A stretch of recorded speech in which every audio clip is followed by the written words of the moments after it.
Shalom, puji Tuhan.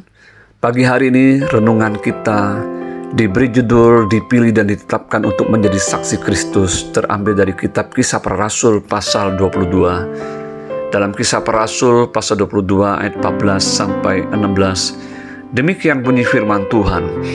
Lalu katanya, Allah nenek moyang kita telah menetapkan engkau untuk mengetahui kehendak-Nya, untuk melihat yang benar, dan untuk mendengar suara yang keluar dari mulut-Nya, sebab engkau harus menjadi saksinya terhadap semua orang tentang apa yang kau lihat dan yang kau dengar. Dan sekarang mengapa engkau masih ragu-ragu? Bangunlah, berilah dirimu dibaptis, dan dosa-dosamu disucikan sambil berseru kepada nama Tuhan. Saudaraku yang dikasihi Tuhan, menjadi seseorang yang percaya kepada Yesus Kristus, setiap kita bukanlah sekedar menjadi orang yang beragama Kristen dan menerima sakramen baptisan, namun setiap kita harus siap untuk menjadi saksi Kristus. Kita harus menyadari bahwa Tuhan telah memilih dan menetapkan kita untuk dapat mengetahui atau memahami kehendak Allah di dalam hidup kita masing-masing, melihat yang benar, dan untuk mendengar dan memahami firman-Nya.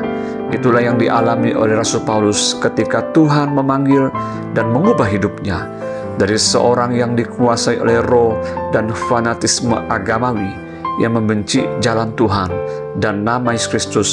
Pada akhirnya mengalami perjumpaan secara pribadi dengan Yesus Kristus di saat ia hendak menangkap dan memenjarakan orang percaya yang ada di Damsyik. Itulah awal dari pertobatan Rasul Paulus. Dari pembacaan firman Tuhan hari ini, di dalam Kisah Para Rasul 20 ini, kita belajar beberapa hal tentang pemilihan dan penetapan seseorang untuk menjadi saksi Kristus, yaitu yang pertama, ada pemilihan dan campur tangan Tuhan, yaitu oleh kasih karunia-Nya. Bila kita pada akhirnya dapat menjadi orang yang percaya kepada Kristus, seperti dikatakan di dalam Efesus 2 ayat 8-9 yang berbunyi demikian, sebab karena kasih karunia kamu diselamatkan oleh iman. Itu bukan hasil usahamu, tetapi pemberian Allah. Itu bukan hasil pekerjaanmu. Jangan ada orang yang memegahkan diri. Yang kedua, untuk dapat menjadi saksi Kristus, maka setiap kita harus mengetahui kehendak Allah di dalam hidup kita masing-masing. Dan kehendak Allah itu sudah dinyatakan bagi kita semua di dalam firman-Nya, yaitu yang tercatat di dalam Alkitab. Yang ketiga, untuk dapat menjadi saksi Kristus, maka seseorang harus dibukakan mata rohaninya sehingga dapat melihat yang benar.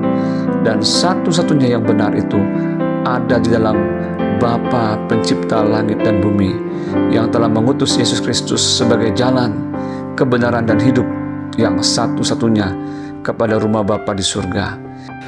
Seperti tertulis di dalam Yohanes 17 ayat 3 yang berbunyi demikian, inilah hidup yang kekal itu, yaitu bahwa mereka mengenal Engkau satu-satunya Allah yang benar, dan mengenali Kristus yang telah Engkau utus. Yang keempat, seseorang yang ditetapkan untuk menjadi saksi Kristus, dia harus dapat mendengar suara yang keluar dari mulut-Nya Tuhan, yaitu firman Tuhan. Dengan demikian, ia akan menyaksikan apa yang ia lihat dan dengar, yang dia dapatkan dari firman-Nya. Yang kelima, menjadi seseorang yang percaya kepada Kristus, maka setiap kita juga telah dipanggil dan dipilih dan ditetapkan untuk menjadi saksinya. Seperti dikatakan di dalam Kisah Para Rasul 1 ayat 8 yang berbunyi demikian, tetapi kamu akan menerima kuasa kalau Roh Kudus turun ke atas kamu, dan kamu akan menjadi saksiku di Yerusalem dan di seluruh Yudea dan Samaria dan sampai ke ujung bumi. Marilah setiap kita yang masih diberikan kesempatan hidup di bumi ini menyadari panggilan dan penetapan Tuhan atas setiap hidup kita, yaitu supaya setiap kita bukan sekedar menjadi orang percaya yang biasa-biasa saja, akan tetapi setiap kita hendaknya menjadi saksi-saksi Kristus, yaitu memberitakan kasih dan kebesaran nama Tuhan yang telah dinyatakannya di dalam penebusan Yesus Kristus. Tuhan Yesus memberkati kita semua. Shalom.